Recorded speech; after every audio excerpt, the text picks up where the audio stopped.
Yeah, yeah, yeah. Like we always do about this time. My name is Cornbread Capone.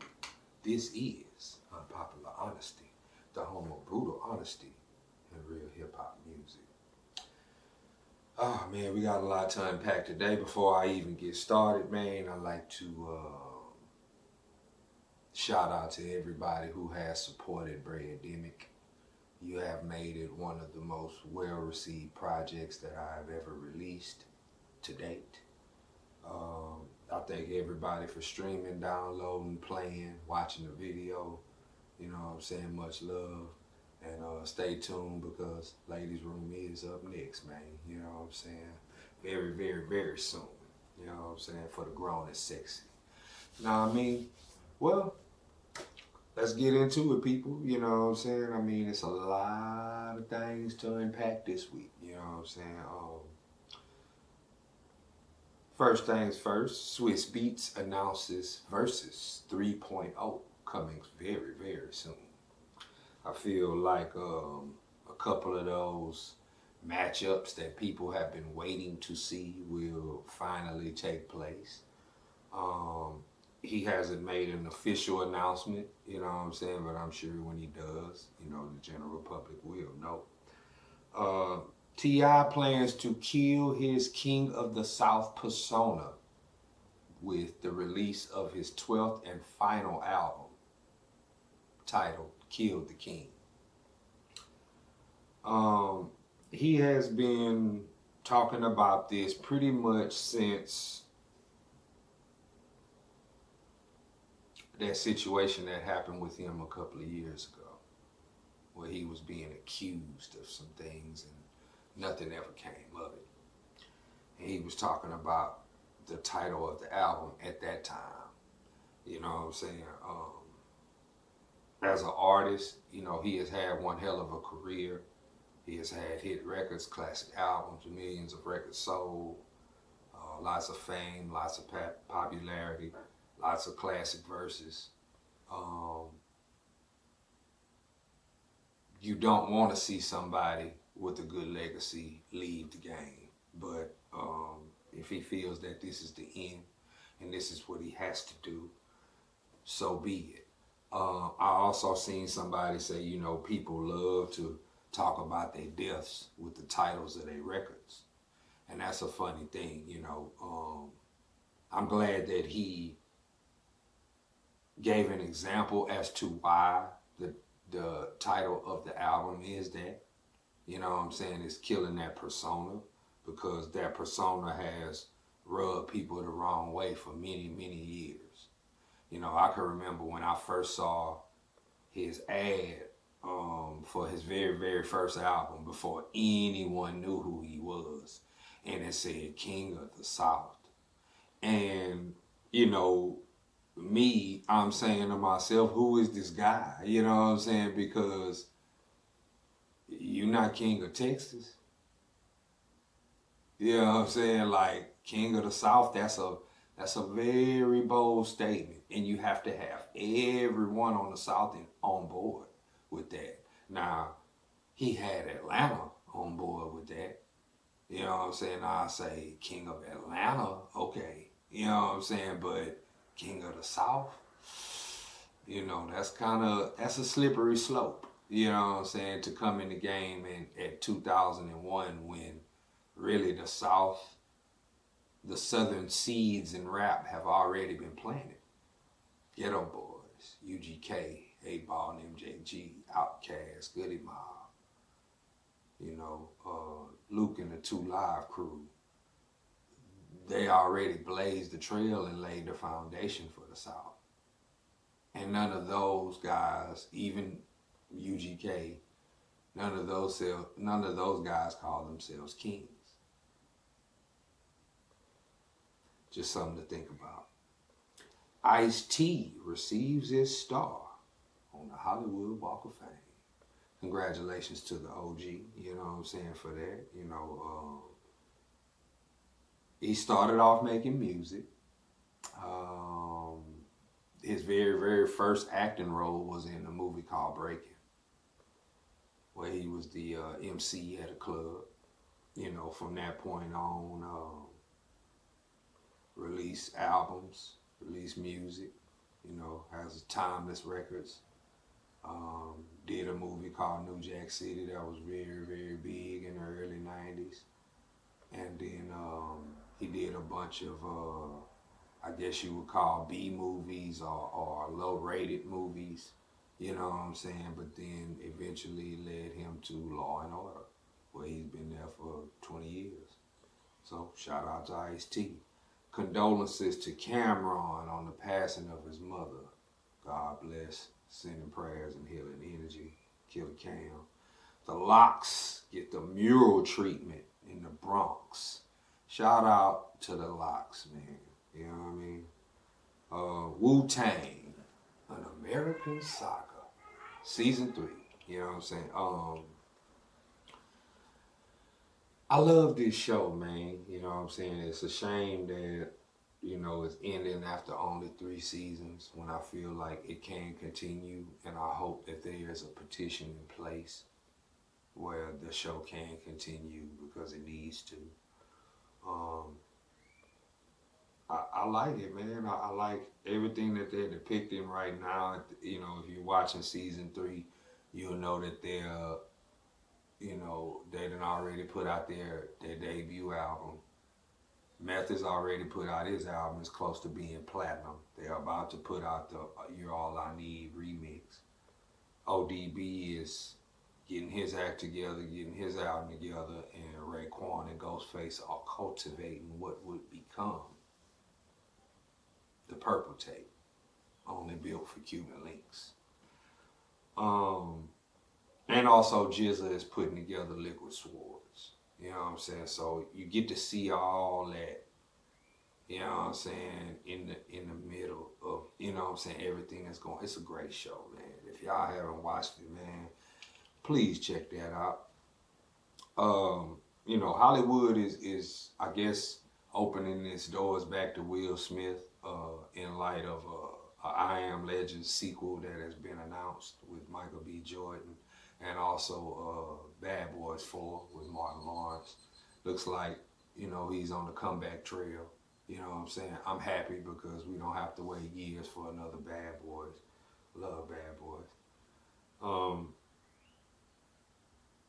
This right here could possibly be some of the dumbest shit that I ever heard in my life. But Rap Radar recently sat down with NBA Youngboy, NBA Youngboy. And he said that he can tell if a rapper is gangster by looking at his mother.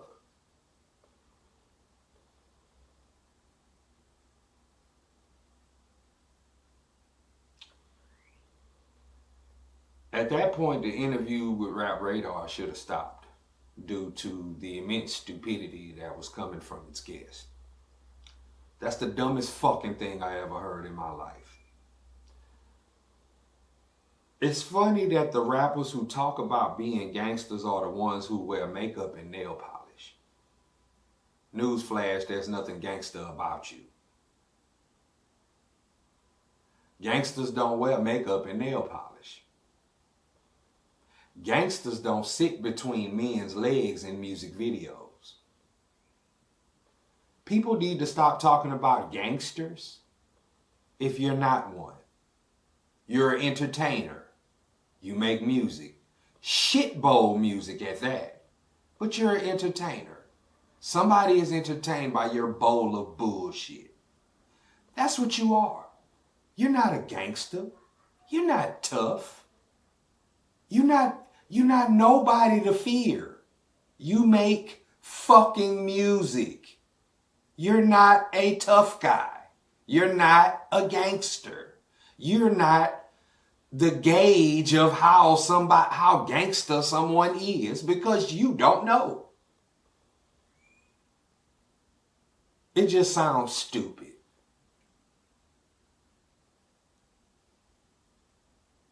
Hey, but if you follow dummies, do your dummy.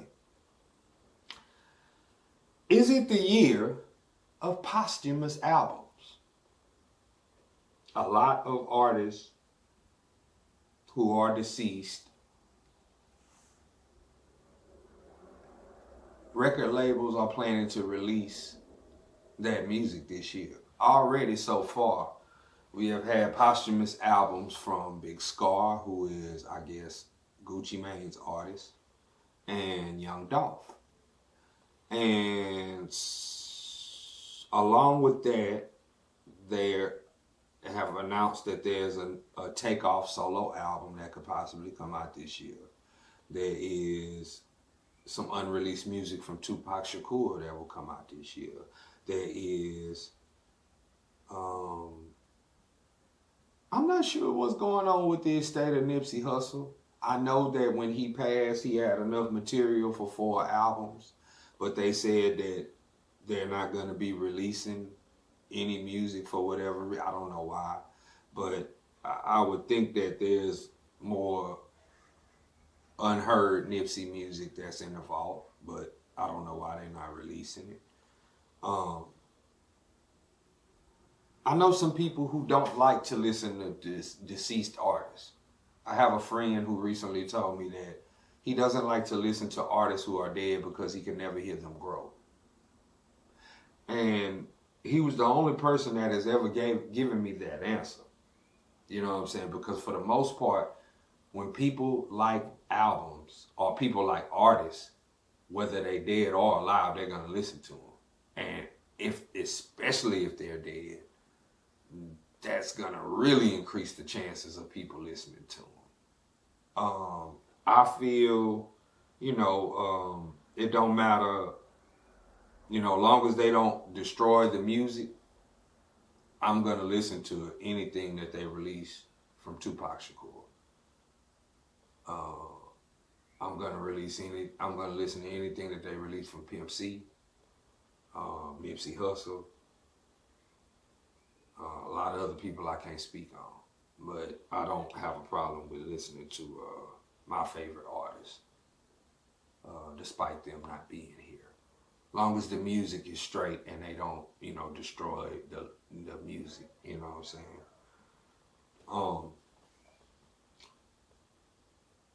Trippy Red, another stupid comment. I don't understand how people can do this shit, but Trippy Red explains to Whack 100 why rappers paint their nails. This is why I say I miss the 90s. Because in the 90s, men were not wearing painted nails. Men were not wearing makeup. Men were not wearing dresses. Men were not being feminized. Rap was totally masculine in the 90s. For anybody trying to explain, let me say this. There is no fucking explanation on why a man wears nail polish.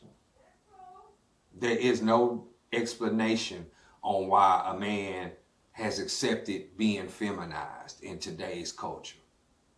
I know it's looked at different. I know you're a whole lot more freer to wear and do whatever it is you want to do. But for the record, if you're wearing nail polish and you're a man, you have decided that your gender is not good enough and you want to be a woman. And that's fine if you want to live like that. But just know that you have made that decision. Now you got to rest with it. Any man that wears nail polish is making a clear statement that being a man is not good enough for them, that they wish to be a woman by wearing women's items like nail polish, makeup, skirts, all that shit, dresses.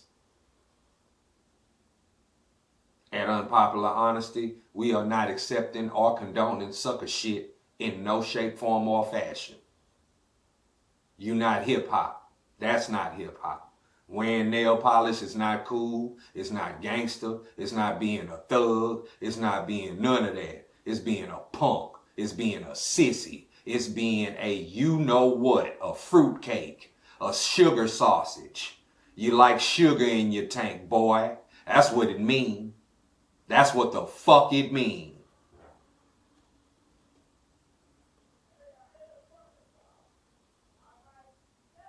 And that's all the fuck I gotta say about that. Cause ain't no fucking explanation about wearing no fucking nail polish. And can't nobody ever tell me or give me an explanation on why they want to be a bitch. Yeah. And we back just like that. You know what I'm saying? Well, Busta Rhymes threw a drink at a woman who groped him.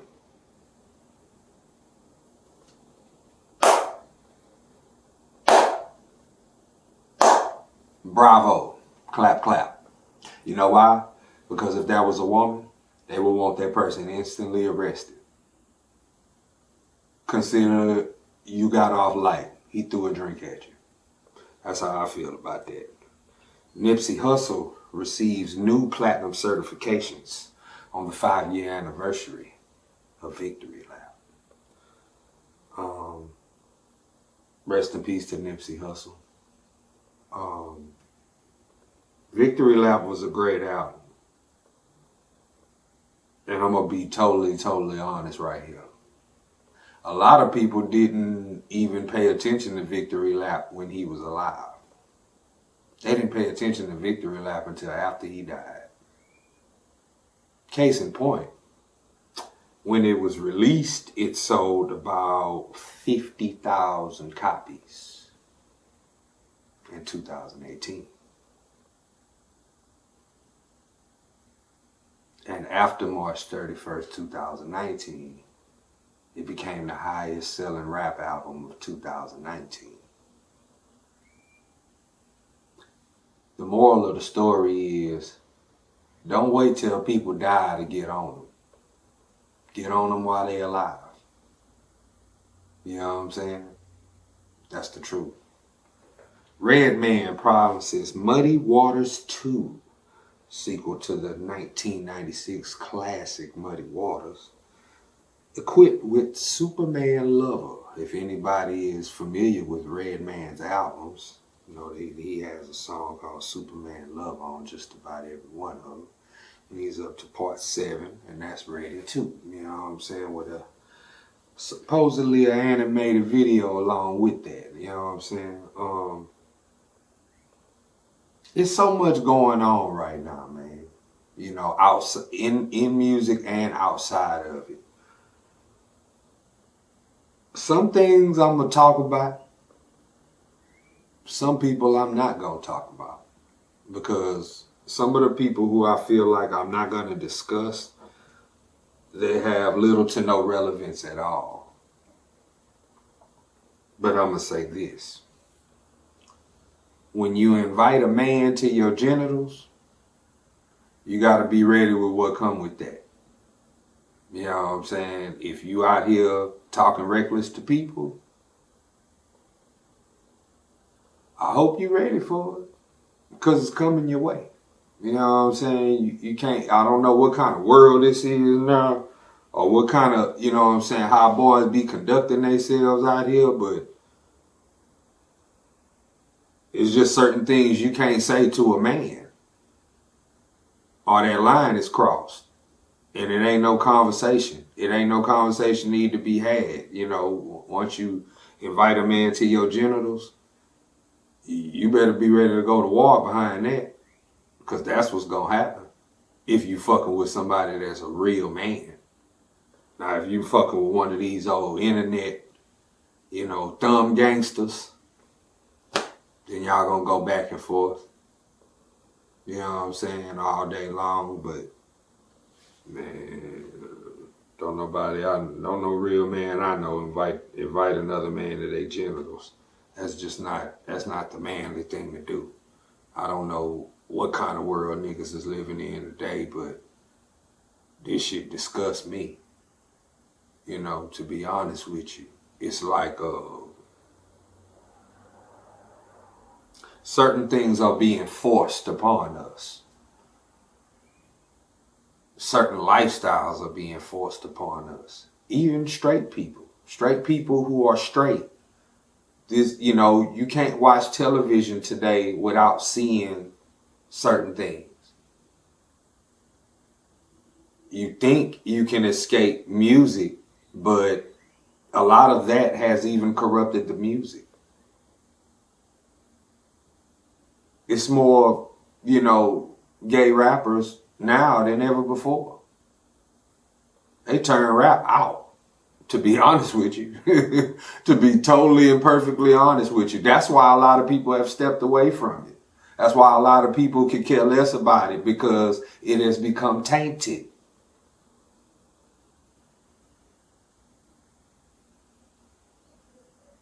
But above that, there is a level of what's important and what's not important. The things that are not important are the things that get amplified. Those are things that get publicized. That's the talking points, the points of conversation. No matter where you go, people are talking about it. And it means nothing. But what we should be talking about, what we should be worried about, what we should be concerned with, you don't hear nobody talk about that. That's taboo in a time where they say taboo doesn't exist anymore. The truth has become taboo. I'm going to say that again for you. The truth has become taboo.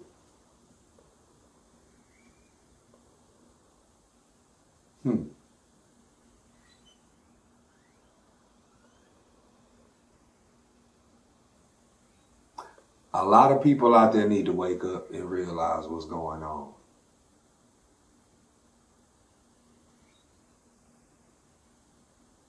A lot of people need to wake up and realize what's going on. Then there are some people who don't want to wake up because they know what's going on and they are fine with it. And that's cool, because everybody is not going to get it. Everybody is not going to understand. There are a lot of people who feel like this way of life is normal. It has become normal to those people. I feel very sorry for those people, because there ain't nothing normal about this life or society as of right now. It's nothing normal about it. Everything is abnormal. Everything is, for lack of a better word, fucked up. No matter how you look at it. We can look at it from the political angle, street angle, music angle, entertainment, movies, television,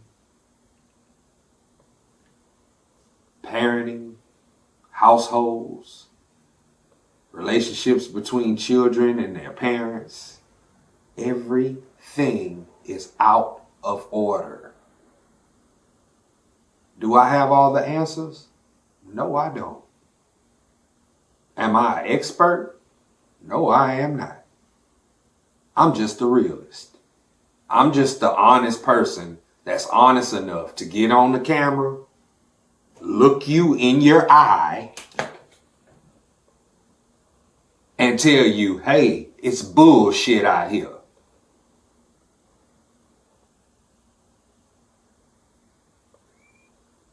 That's what I am. I am a realist. I am the brutal fucking honesty that you hate. But guess what? Just like medicine, you have to accept me too. Because you don't like the taste of medicine, but you don't want to be sick.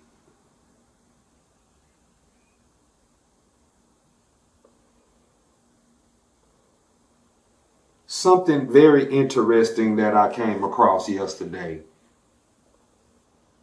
I'm listening to a podcast on YouTube, and these two brothers are talking with each other, and they are saying,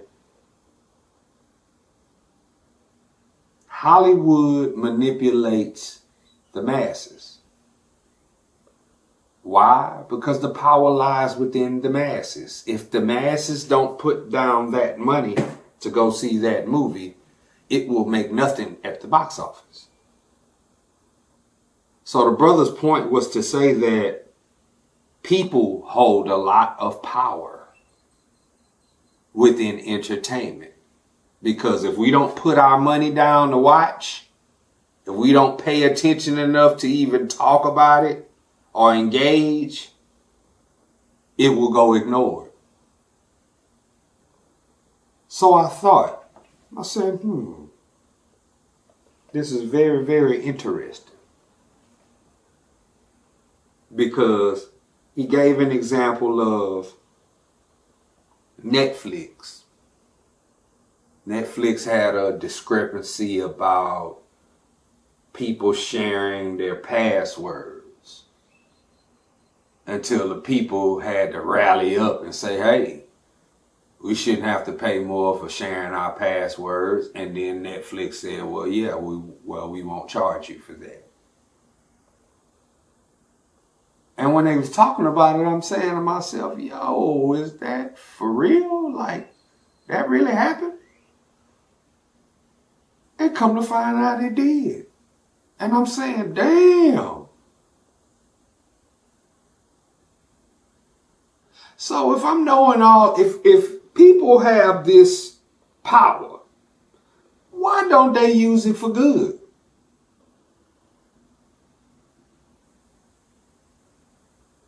See, a lot of the problems that I speak on involve in rap music, it don't fall on the people that's making the music. It might come across as if I don't like these people. For the record, I don't know none of them personally. I don't know none of them personally to dislike them. All I do is listen to the music and I say if it's good or if it's bad. That's all I do. But now,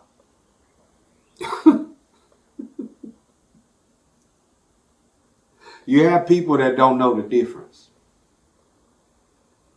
You have people out there that don't know the difference. We have to clear this misconception. You know what I'm saying? This big misconception of who is actually at fault. Because guess what? If the public does not listen to it or feed into it, it will go ignored. You see how that works? So the next time you're engaged in a conversation and they talking about rap music and how it's genocidal or homicidal, and they talking about how negative it is and how detrimental it is to the younger generation, which all of these things are true. Recognize that on every platform you go to listen to music, there's a search engine, meaning you hold the control of what you listen to because you type it in. So if your choices are genocidal, homicidal, kill a nigga music, that's on you. A lot of the blame goes to the people, the public, because you chose to listen to that. Nobody told you to listen to anything.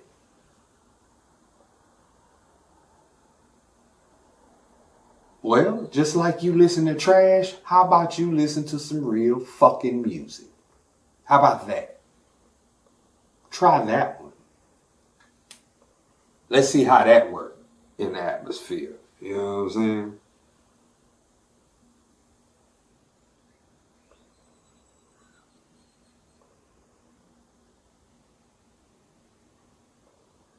And before I get up out of here, man, I would just like to thank everybody for the support of my project, Breademic.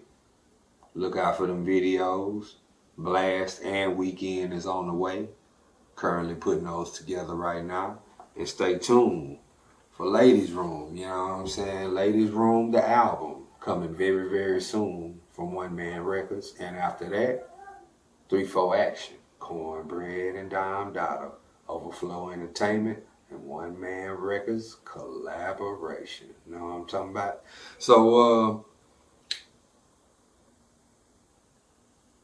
I hope that y'all learned something from all of what was said on this episode, because it is very serious. It is very important. I hope that going forward, you make better choices in what you put in your ears and what you put in front of your eyes. You know, those choices could definitely redefine and reorganize your life in a major way, because people don't realize how important that is. Once you start putting the right things in front of your eyes and the right things in your ears, the right thoughts will manifest in your mind, and righteousness can only come after that. You know what I'm saying? I'll say peace to everybody out there who's been watching, listening. You know, thank y'all for liking and subscribing to videos. You know what I'm saying? The Cash App is OMR for life. You know what I'm saying? Because we speak freely around these parts, and that might cost us. So if you want to support the engine, Cash App, OMR for life. You know what I'm saying? On behalf of the good people at One Man Records, I am Cornbread Capone. This is Unpopular Honesty, the home of brutal honesty and real hip-hop music. Until next time, everybody, peace and love. Because that's what the world needs, man.